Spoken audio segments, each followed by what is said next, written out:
আসসালামু আলাইকুম সুপ্রিয় দর্শক, চলে আসছি সদরঘাট লঞ্চ টার্মিনালে। দেখতে পাচ্ছেন বিলাসবহুল লঞ্চ এম খান 7। এই বিলাসবহুল লঞ্চটি ঢাকা বরিশাল নৌ রুটে কিছুদিন আগে উদ্বোধন হয়েছে। আসুন আমরা এই লঞ্চটি ঘুরে ঘুরে দেখি এবং আপনাদের দেখানোর চেষ্টা করি।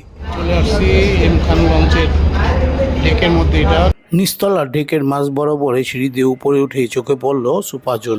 এই সুপাজনের ভিতরে ঢুকে দেখি সোফা কাম বেড, শীতাতপ নিয়ন্ত্রিত এই সোফা কাম বেডের ভাড়া 700 টাকা করে। যাই হোক, আমরা এই সুপাজন থেকে বের হয়ে গেলাম। এখানে আসলাম, এগুলা ক্যাবিন এম খান 7, চেয়ার দেওয়া আছে।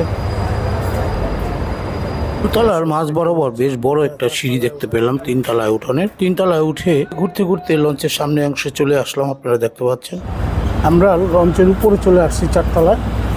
বিশাল বড় একটা খোলামেলা জায়গা। এখানে দর্শক, চলুন আমরা নিচে চলে যাই। তৃতীয় তলার সামনে এসে আমি তো অবাক, এত বড় একটি লাইট আমি দেখতে পাবো। আর এই যে দেখতে পাচ্ছেন, এটা ক্যান্টিন, লঞ্চের দ্বিতীয় তলায় অবস্থিত। এই ক্যান্টিনের ভিতরে ঢুকে দেখি মানুষজন চা নাস্তা খাচ্ছে।